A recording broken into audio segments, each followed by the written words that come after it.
Today, I'm excited to bring you a deep dive into one of my favorite niche areas of television, the reality dating show. The concept of going on a date at all is intimidating to most, and it's kind of hard to wrap your head around the fact that some people sign up to do it in front of a national audience.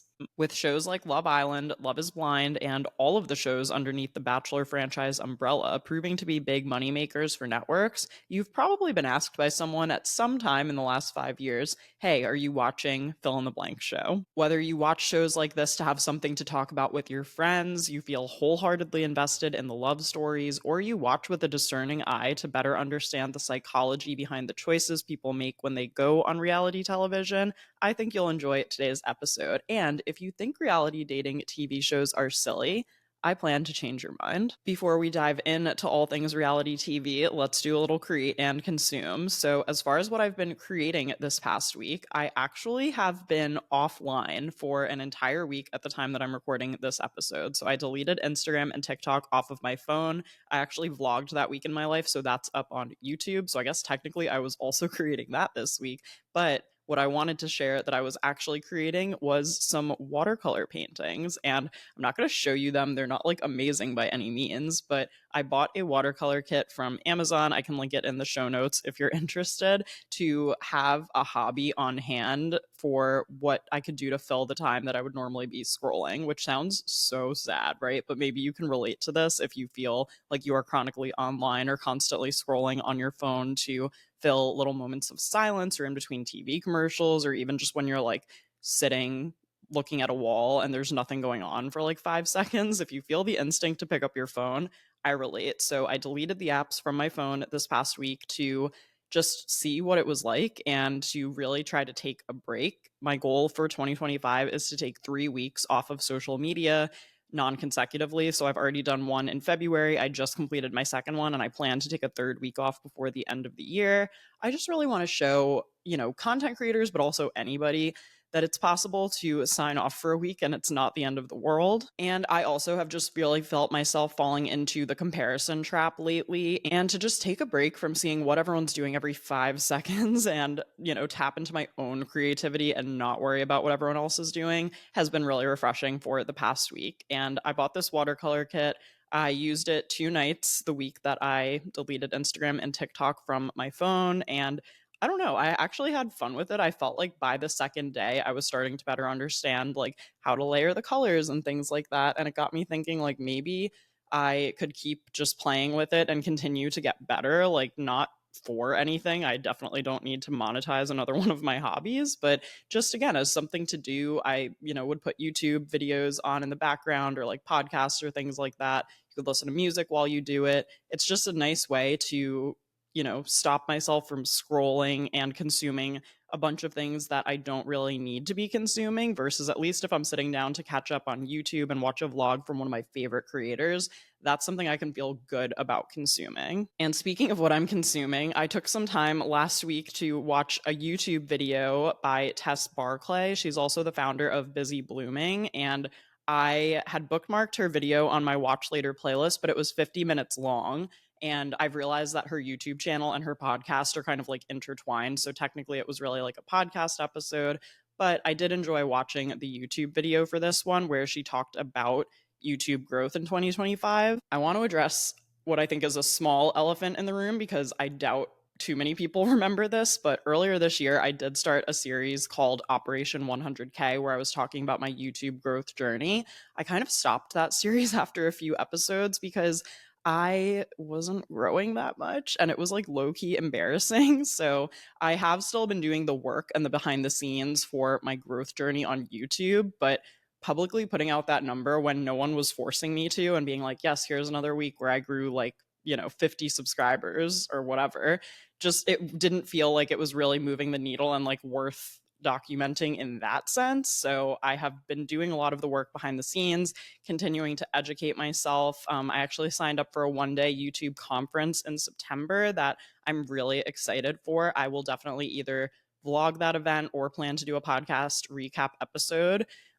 Like I said, that'll be next month. And then also just by watching, there's so much free content, and I am trying to watch content from people who I feel like have really been growing recently. Not to say you can't get value from content that was published a few years ago, but I just feel like a lot has changed, especially in regard to YouTube the past few years. And obviously, for that reason, it's not always easy to grow. So I really enjoyed what Tess broke down in this video. Again, not it's some of it I knew already, but it's still nice to just hear it from someone who talks the way you talk and who makes sense and can put it all in a different order or maybe approach it in a different way that you hadn't done before. So I actually have 2 pages of notes in a notebook from watching that video. And that was something that I kept feeling like, oh, I don't have time to do. I don't have time to do. Guess what? Instead of scrolling for like an hour every day, I think that's what my Instagram screen time said it was at before I took my break. I think I was averaging like 51 minutes a day. This was a 50-minute video.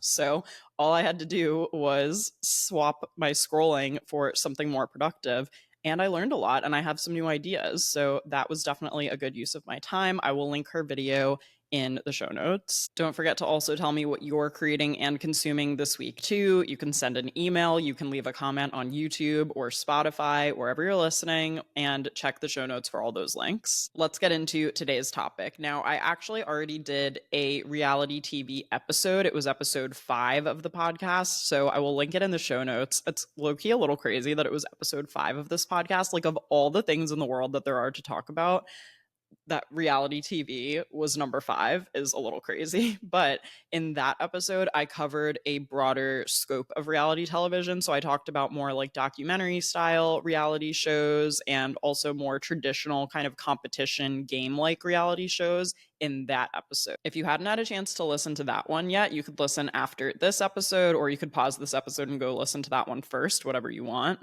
But today we are going to specifically focus on the dating shows, namely The Bachelor and all of its sub-genres, Love Island and Love is Blind. Now, when I first started watching The Bachelor, and in episode 5, I think I talk about how I first got into it. Essentially, a friend dragged me into it, and that friend has since stopped watching the show, and I'm still here like 10 years later watching all by myself, it feels like sometimes, but I basically got into these types of shows with The Bachelor, and I feel like that is, for lack of a better term, like the gateway drug for a lot of people. I feel like that really was the original reality TV show dating format. I forget if technically The Bachelor came out first or Joe Millionaire. I feel like those were the same time in the very early 2000s, but The Bachelor came out first in 2002. Now, I think the most important thing to know about me and reality TV and how I'm going to approach this episode is when I first started watching these shows, I watched them with genuine sincerity.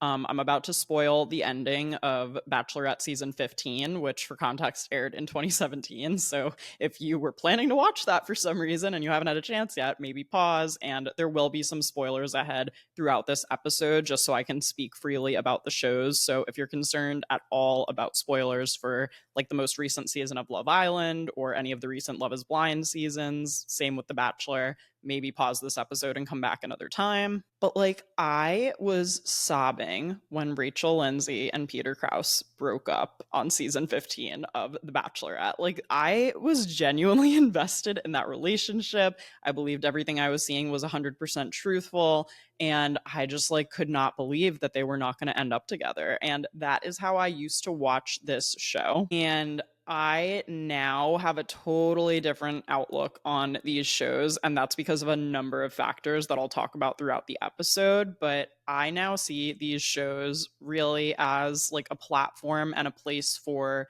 reality stars to be born, for influencers to be born. And for so many people, it really can be a launch pad to shake up your whole life, like to get out of a job that you don't like, or to become a reality star or influencer so you can make more money, to give back to your family, or to travel, or to get more freedom back in your life. And I just think it's completely fascinating, like the reality TV dating show contestant to content creator or reality star pipeline. So we're going to talk a lot about that today, because as you know, I always have to look at everything through the lens of content creation and the creator economy too. And it's kind of just crazy to think about me watching these shows 10 years ago. I'm pretty sure that's when I started, because I started with JoJo Fletcher's season, which I believe was airing in like early 2016, to how I view them now. And I also wanted to mention that if you're looking for like a history of reality TV to really get the whole backstory of how this all started and evolved, I can't recommend Q the Sun enough. It's a book by Emily Nussbaum, and she does an incredible job of explaining the history of reality television from the days of Candid Camera and Queen for a Day all the way up through like the Kardashians and Real Housewives. And she does such an amazing job breaking down the implications of reality TV, the involvement of producers, how the audiences react, and all of that stuff. It really is like the reality TV Bible. So if you're interested in like some further reading, quote unquote, after this episode, I feel like that is an incredible breakdown of the whole genre of reality television. Since, like I said, today we're going to talk specifically about the dating shows. Let's start with The Bachelor because, like I said, I feel like this really is the gateway drug for many people. So the concept of The Bachelor, the first iteration of the show that aired in 2002, is one bachelor dates a group of women, maybe around like 18 to 20 women. The season one bachelor, Alex Michelle, also is like basically nowhere to be found. It's kind of fascinating. He is very offline, whereas someone like Trista, who was the first bachelorette, is not only still very involved in the franchise, but like has a podcast and has a very public facing Instagram. So it's just so interesting too to see like who chooses to step into the spotlight after coming off of the show and who prefers to kind of like return to their normal life. But for context, if you're a lead now in the show, I don't think it's very easy to just return to your normal life. That is the original concept of the show, and to this day, that is still the concept of the show. But there are things that have changed and evolved over the years as you start to uncover new elements of the show, as you get new producers involved with the show. And it's really interesting because there are some early seasons that were filmed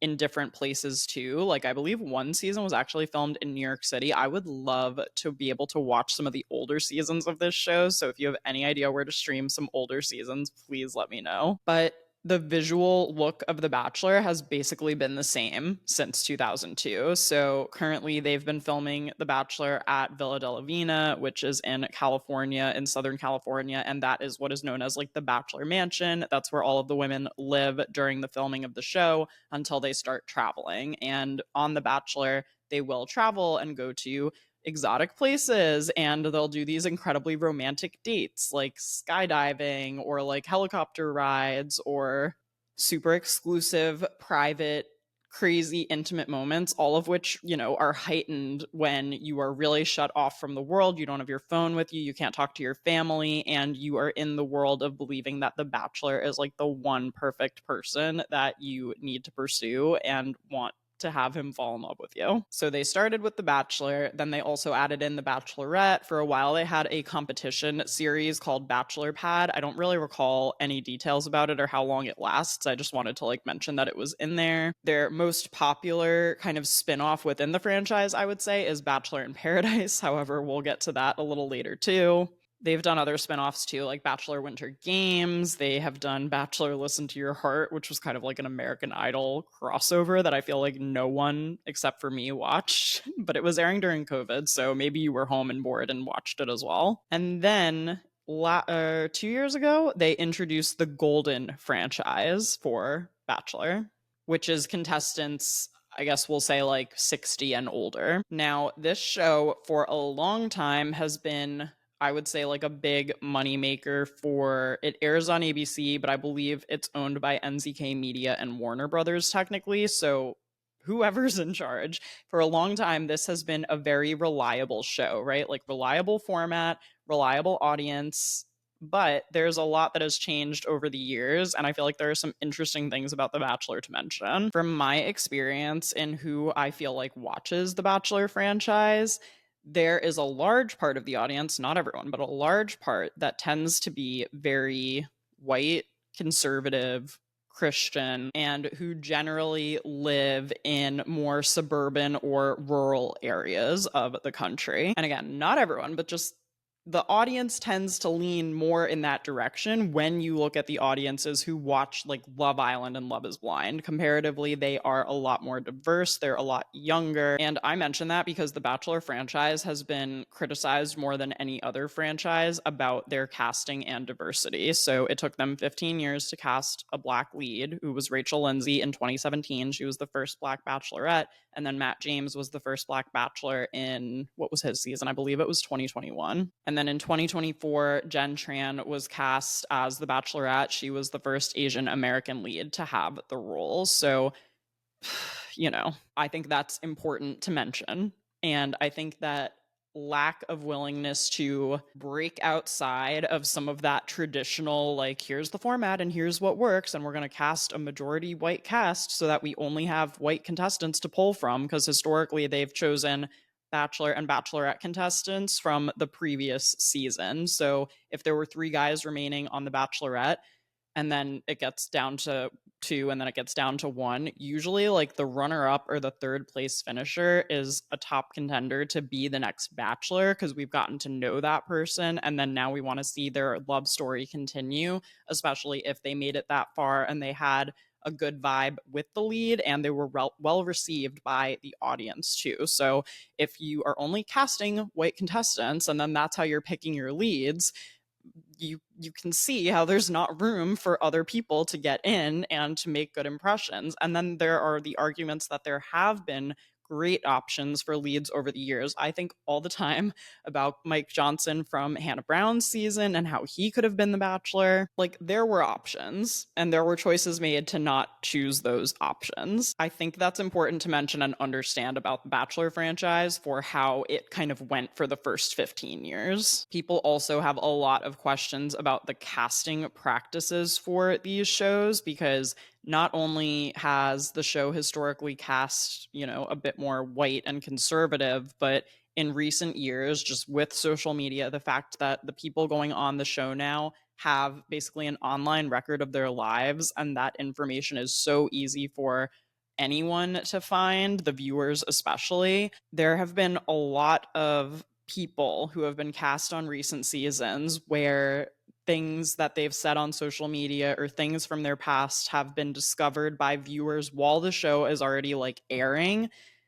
that casting producers did not find beforehand. I mean, I think the most obvious example is from Jen Tran's season of The Bachelorette, which should have been like the monumental, historic, incredible season that it was. Like, watching that season was actually great up until realizing some things about the people who she was leaning the most towards and who she was bringing along with her to the end. She did something historic by becoming the first woman to propose, and instead of that being like a celebrated moment, it was totally like overshadowed and tarnished by the fact that they cast someone who ended up winning that season, who had restraining orders against him, who had said some not great stuff on social media. And that was not only heartbreaking for Jen as the lead, but the way that the producers like packaged it and showed it, that was actually the last straw for quite a few people. Like, some people saying, I am done with this. Like, I do not want to watch anymore.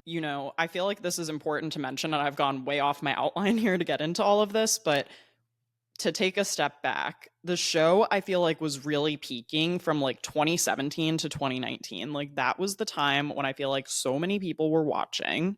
I would literally leave work and like go to my friend Devin's apartment, and like we'd order in a pizza and stuff and like discuss the show, and like it was a whole event. And I feel like a lot of people were watching during that time. I feel like the format was down.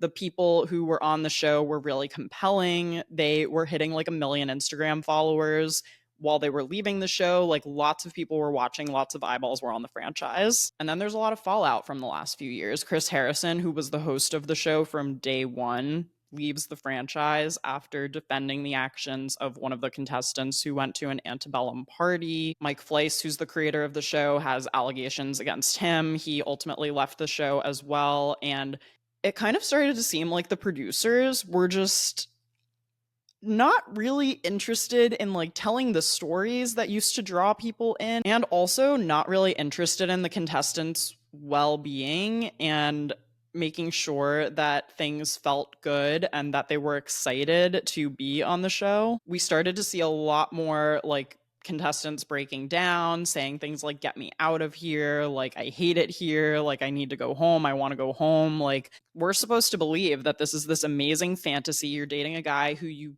in your wildest dreams would be so lucky to date. You're going on all these incredible, amazing dates, and it just started to become clear like that the producers were getting more and more involved. The last 5 years of the show have been a slog. Like if you've been watching through the last 5 years, like I'm sucked in at this point.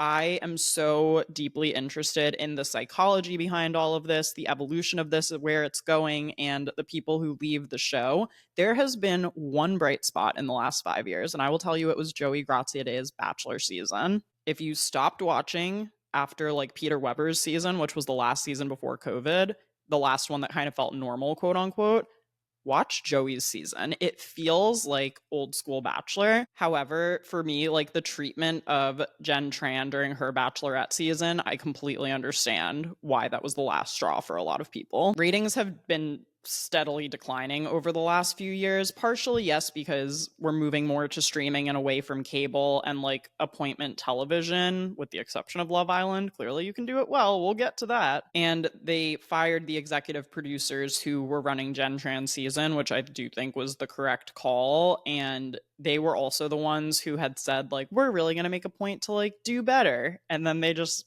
did not do better. To briefly touch on the Golden franchise and Bachelor in Paradise before moving on, I think that the Golden franchise is a great idea and has been a bright spot for the portion of the Bachelor audience that, again, kind of leans a bit older, especially for anyone who is, you know, in their 60s or 70s and who is divorced or separated or who has lost their spouse or anything. I think that was such an amazing demonstration of late in life friendships, and also the fact that, like, you can still find love. It's not that you're too old and it's not that it's too late. I feel like there was a really positive message behind that one. And even though, spoiler alert, I'm sorry if you did not watch season 1 of The Golden Bachelor, that the couple from the show who got together did not last.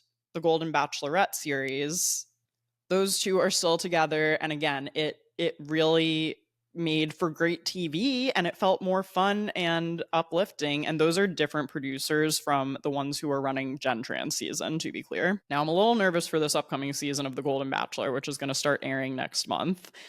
The lead that they cast has said some things about, you know, not wanting any women over 60 on the show. And I'm like, sir, that is the entire point of the show that you're on, because otherwise it's not the Golden Bachelor, it's like the Silver Bachelor or whatever you want to call it. So what the hell is going on with that? And it seems, despite calls from the viewers to recast this person, they didn't do that. They're just going to move forward and do it. So I don't know if they're going to apologize or acknowledge this at all. This was something that this guy willingly shared on a podcast, by the way, that he was like, yeah, I probably would cut anyone over 60. Like, I'm sorry, what are you talking about, dude?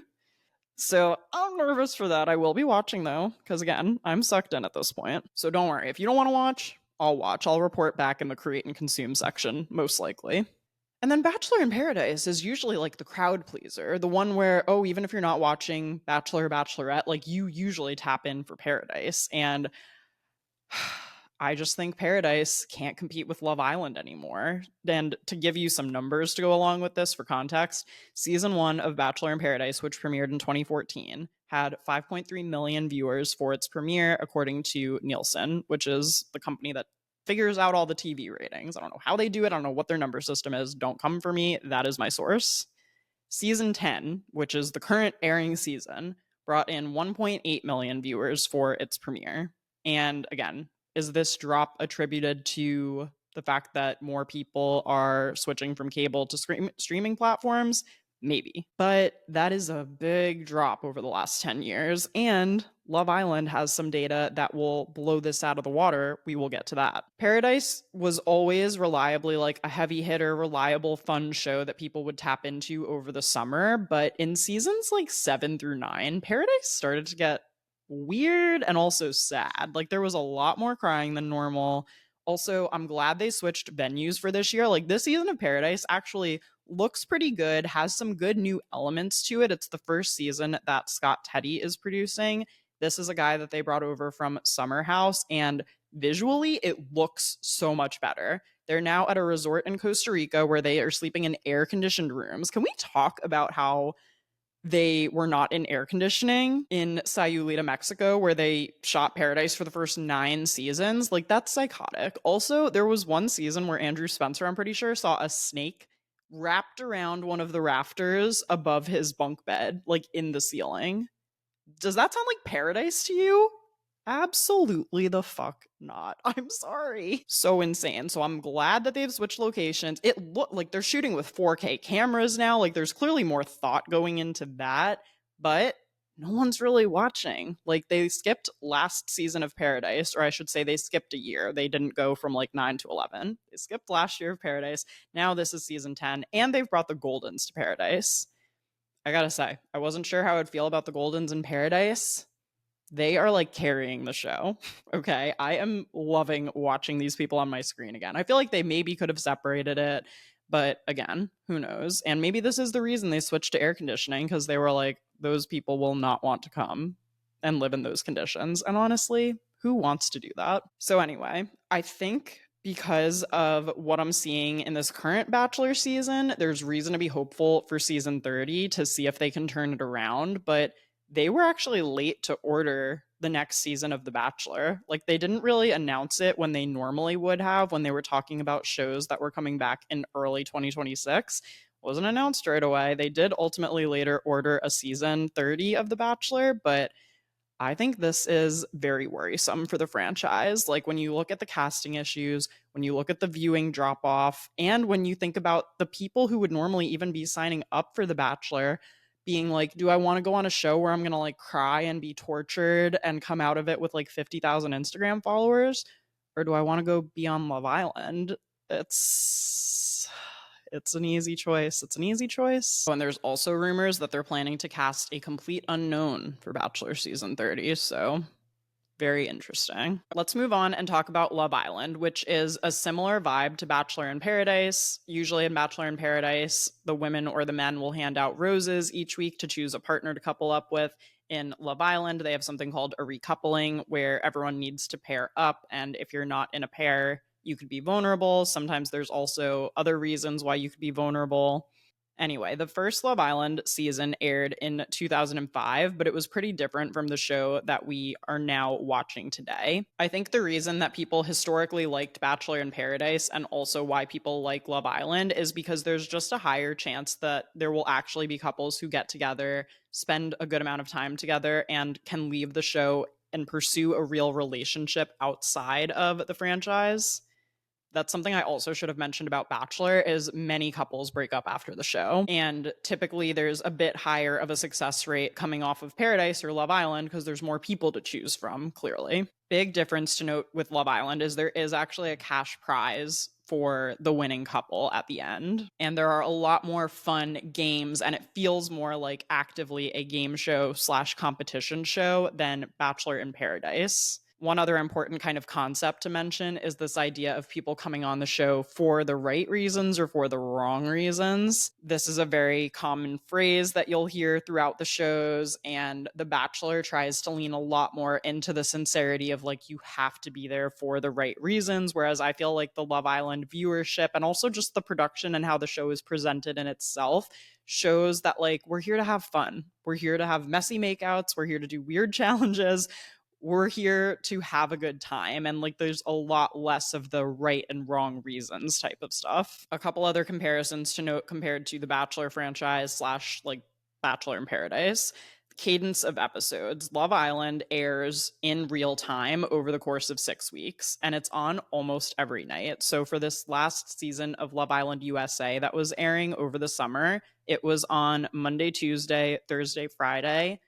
Saturday, they would do an episode called After Sun. Sunday would be a regular episode, and they would skip Wednesdays. So realistically, if you're not watching After Sun, which most people it seems like don't, that's 5 nights a week, an hour-long episode, and it would drop on Peacock at 9 p.m. It was appointment television, and people would tap in because it's happening in real time. And when I say real time, like they will film in Fiji, edit the episode, and get it up for 9 p.m. for us to watch. You have to show up because otherwise you'll miss things and get spoiled. And social media was talking a lot about Love Island this year. Also, because Love Island airs through the ITV network, they're allowed to curse. They wear, very revealing bikinis and outfits and stuff. There's no like black boxing, like you would see someone's butt covered with a black box if you're watching The Bachelor on ABC. They have so much more time together. So they really do get to know each other, kind of similar to Bachelor in Paradise, but even still.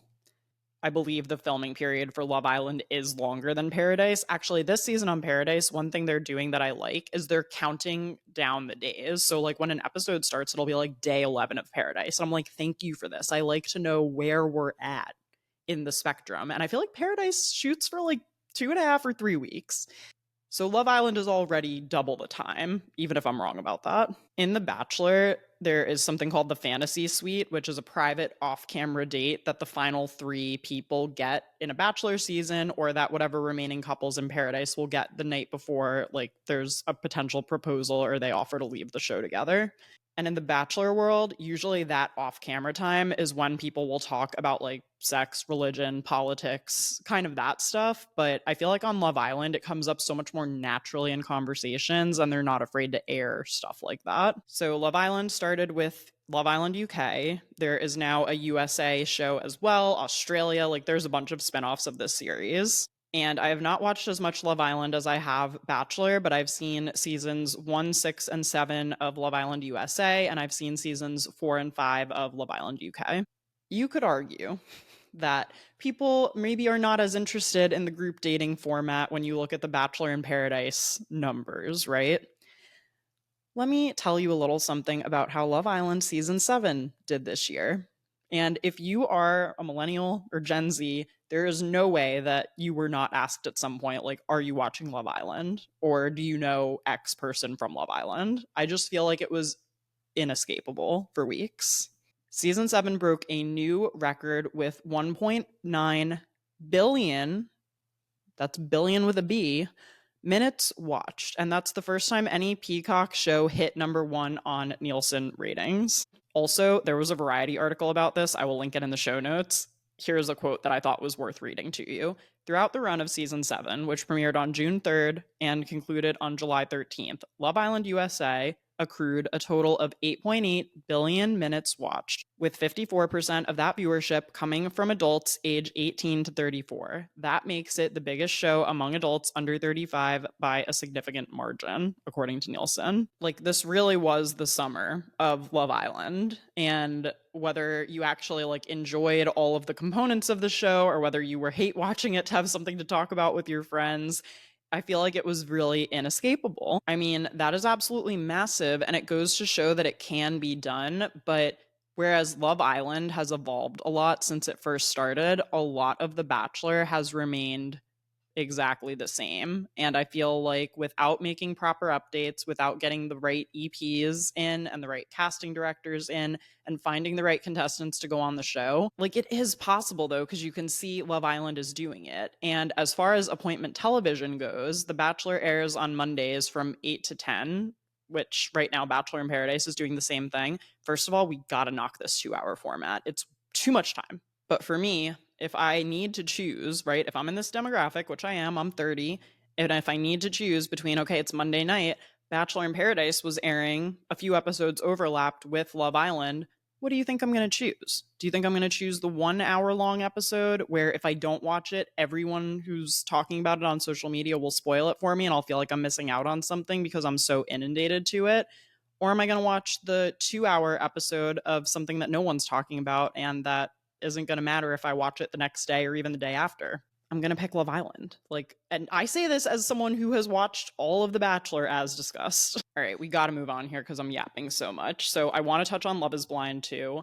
I feel like Love Island and The Bachelor are the more easy comparison. Like, there's a lot more that lines up with these two.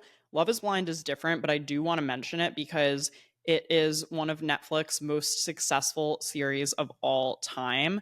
Potentially part of this is that it debuted during COVID, but also this is another one where you want to catch the show as it first drops. You want to watch the first 6 episodes, and decide then if you're going to keep going or if you want to stop. Love is Blind, if you've never seen it before, is a show where they will go to a specific city. So each season is shot in a different city. And they will have, I'm making up this number, but like 12 guys and 12 girls. And they will have them date, but in these private rooms called pods where they can only hear the other person. They can't see the other person. And the goal is to not ask any questions about the other person's appearance, to solely judge your connection based on the conversations that you have. I actually absolutely love this concept. Like, this is a genius show idea, and I love watching Love is Blind. In 2020, it became Netflix's #1 trending program. I mean, I know there were more people watching that than there were Bachelor Listen to Your Heart, okay? Even though I have a lot of thoughts about Bachelor Listen to Your Heart. If by any chance you watch that show, please DM me. Love is Blind has expanded to other countries as well, but I've only watched US seasons. So I watched season 1, Atlanta, and 2, Chicago. I actually watched them on the flights to and from New Zealand. So if you're ever trapped on a plane for 10 hours, binge watch a season of Love is Blind. Highly suggest. It will make the flight fly by, seriously. And then I since have watched season 6, which was Charlotte, North Carolina, season 7, which was Washington, D.C., and season 8. I just wrote Minnesota. I guess I meant Minneapolis. Yeah, I want to say it was Minneapolis. What's the other city that's right? Oh, St. Paul. So I think it was like Minneapolis, St. Paul that season. Maybe that's why I wrote Minnesota. I do want to watch some of the international iterations of this show. It's just a matter of time. Now, Love is Blind also has the same high stakes energy as The Bachelor. So The Bachelor historically has ended with a proposal.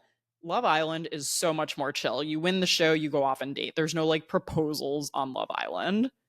Love is Blind, you get engaged sight unseen. So at the end of the pods, you've been talking to all the different people. You pick the one person who you want to pick and you see if they propose to you. You can accept the proposal and then you have a meeting where your identity is revealed.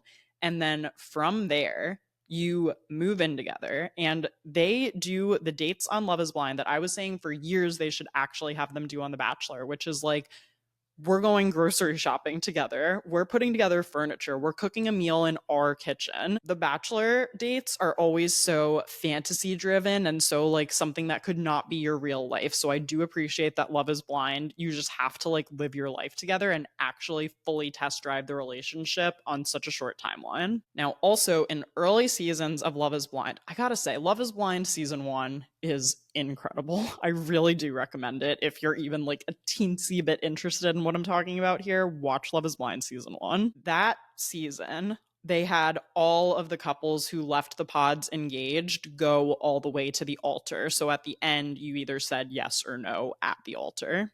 In the more recent seasons, couples who have left the pods engaged will break up before even getting to that point, which I think is fair and should be allowed. But it was really high drama when like everyone had to go, if you know what I mean. Actually, we're going to be getting, I believe, the Denver season in October, so that's going to be coming up soon. Love is Blind is pretty interesting though, because they won't always even show all of the couples. Like, I believe there was a couple that got engaged from the last season that they essentially like edited out of the show.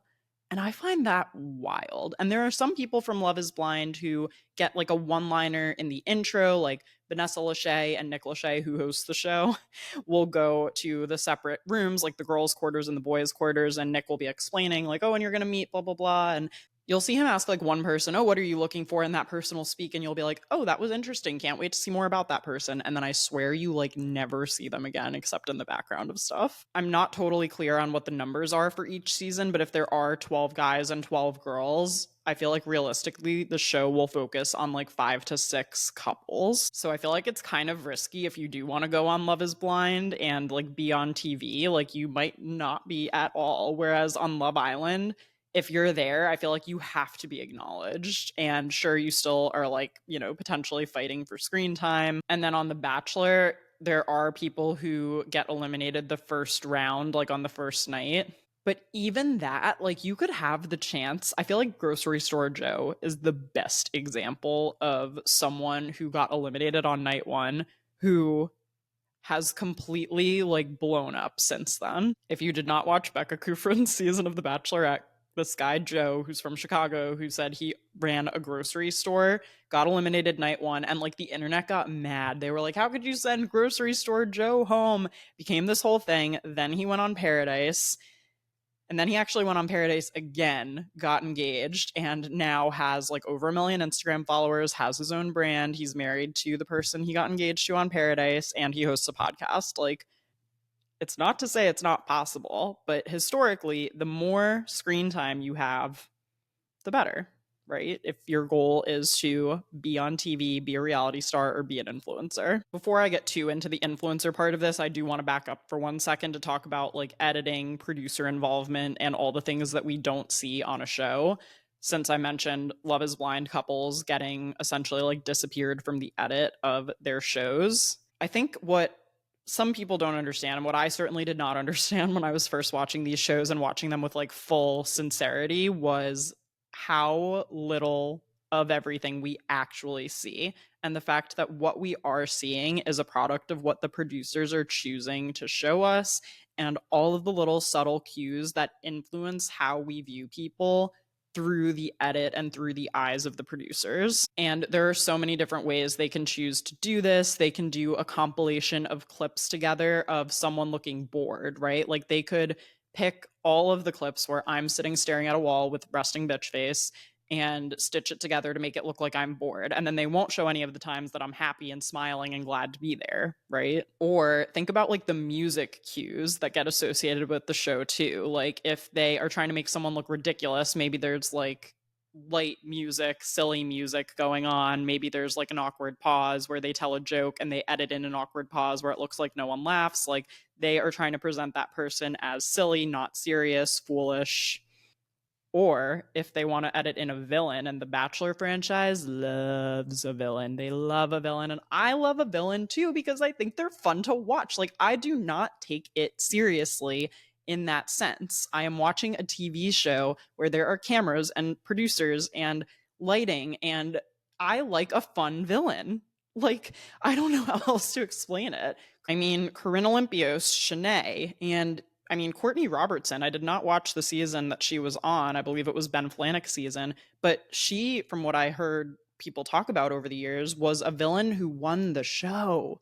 Like, that's compelling television. Like, does it really, really, really matter to you whether these two people fall in love and get married after the show? Or do you want to have something to watch that's compelling and that you're interested in for an hour or 2 hours? God, the Bachelor franchise really needs to change that on a Monday night. You know what I mean? I am curious, though, to see what happens for Bachelor season 30, especially if they're shooting in a new location, if they're shooting with an unknown, and if they're shooting with this new elevated production that Scott Teddy is bringing from his Bravo experience. Is Summer House on Bravo? I'm just going to say it is because I have already been talking for so long about this. But what I really want to touch on that I know I'm just getting to now is this like reality star to influencer pipeline. And when I read Q the Sun and was reading about like the history of reality TV, and particularly this series called This American Family, and the kind of breakout star, quote unquote, from that series, which was essentially like a documentary style series, and how it changed that person's life. And this was back in the 70s. It was almost like that was your 15 minutes of fame. And in some sense, if you are a contestant on one of these shows, this is your 15 minutes of fame.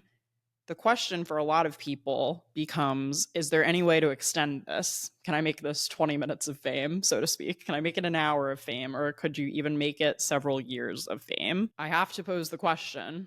We are alive in the era of social media. Instagram exists. TikTok exists for now. YouTube exists. These things really are not going anywhere, except for maybe TikTok. We'll never know. I guess we'll find out in a few weeks. But with social media, with the commentary and the discourse and the way that people will go on the show knowing that people are perceiving them in a certain way, thinking about all of these moves, strategizing in a sense before they go on. Can anyone be on any of these shows, quote unquote, for the right reasons anymore? Like, if we're fully past that, and I kind of feel like we are, then why can't we just watch these shows and enjoy them for what they are, which is essentially people performing for us and putting on a good show that's entertaining and that we can like tap into, like, oh my gosh, I can't believe this person did that, but in a lighthearted way, like to make villains fun again and make watching the shows feel like a lighthearted, happy escapism experience. Because at the end of the day, when you look at like the success rate of Bachelor couples, if basically no couples are staying together after the show ends, why are you watching? You're not watching to watch people fall in love and then follow their love story online. You're watching to be entertained. And I ask you, podcast listeners, is there anything so wrong with that? And by the way, if someone is genuinely there, like for the right reasons, and they really want to push that forward, they should delete their Instagram before they go on the show. Right? If you are truly just there for love and you don't care about building an audience or having the potential to work with brands in the future or go to influencer events with all the other people in the cast, delete your Instagram. Problem solved, right? I wanted to shout out some people from each one of the franchises we've talked about today who I think do a good job of being an influencer post show, like people who have managed to either continue to build their audiences offline, who create elevated content, who are engaging and funny, and who do a great job with all of this. And I'm just naming a handful of people. Like, I really could do a whole episode talking about this, but we would be here for even longer. So just quickly to mention a few from the Bachelor franchise: Kayla Quinn, Hannah Godwin, Caitlin Bristow, Kaylin Miller-Keys, Hannah Ann, and Kit Keenan. I'm literally thinking of so many more just as I'm reading those names, but we need to keep going. From Love Island, I would say Molly May is probably like the biggest of all time, probably like the greatest to ever do it in her series. Leah Katab, and then from this last season of Love Island USA, I would say Huda and Amaya. And say what you want about these people. I know not everyone likes Huda, but she is a reality star and now she's going to be a massive influencer. And that is thanks, by the way, to the people who love and support her and also the people who don't like her and make a point to talk about that online, because either way, they're just adding fuel to the fire. And then from Love is Blind, admittedly, I don't really follow that many people on Instagram from this franchise. I think, again, because I'm newer to it, but I do follow Lauren Speed Hamilton and Jess Vestal. And I was talking to Caitlin about this when I was brainstorming topics for this episode, and she pointed out that they might have slightly more like niche followings that are more from the cities where the shows are filmed. And by the way, I actually think that's one of the greatest things about Love is Blind, and the reason that there are potential relationships that can really work from that show is because they cast within a city. So for the Bachelor franchise, if you live in Dallas and he lives in Portland, Maine, one of you is going to need to move. And, you know, when you're young and in your 20s, you might be willing to do that. But for the Golden franchise, I think one big point of contention for those contestants is like they're already settled in their lives. They already have grandkids around. They already have their routines and their homes that they've paid off their mortgage on, presumably. Like, it's a lot harder, I think, to move within the Golden world. But I also feel like it would be a major casting challenge to find all of your Golden cast members from just one city. And I also want to add that obviously, if you listen to this podcast, you don't like hate influencers, or at least I hope you don't, because that would be awkward.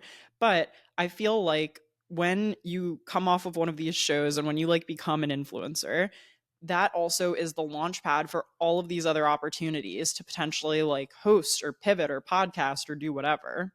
For example, Molly May, I know she stepped down from this role, but she got appointed to be the creative director of Pretty Little Thing, which is arguably one of the largest fast fashion brands in the United Kingdom. Leah Kateb has done brand deals with companies like Google. Like, that's serious. Like, she may be running around in a bikini yelling at people on the beach, but like Google still wants to work with her, okay? Two things can be true at the same time. And then even on like a slightly smaller-ish scale, like Kit Keenan does not have as big an audience as Leah Katab or Molly May, but she just recently launched her own brand called Canoodle because she has been doing a lot of cooking content since leaving the show. She's really like maintained her aesthetic and continued posting and has been consistent. And she has an audience that I guarantee you will sell out the Canoodles very quickly. And speaking of other opportunities, after you go on a show like Love is Blind, Love Island, or The Bachelor, you could potentially still show up on someone's screen again, right? Even if you're like married or whatever, you could join what the Game of Roses podcast calls a third wave reality show, like Traders or Perfect Match if you're still single. These third wave reality shows that they talk about are essentially shows that are now made up of casts of all reality stars from different universes. And that is one of my favorite things about watching Traders is getting to see how someone from a Bravo show approaches Traders, or how someone from the Bachelor franchise approaches it, or someone from like the Netflix reality world. So freaking interesting. And if you find all of this interesting, because obviously this is a bit of like a one-off episode for me, I also wanted to shout out some other places where you can consume media about all of this other media, which is so meta, but clearly that's the world we live in. And I live for the cultural commentary of stuff like this. Like, I don't watch these shows in a bubble and turn them off and talk to no one about it, unless it's Bachelor in Paradise season 10, which I think I am like one of 3 people watching.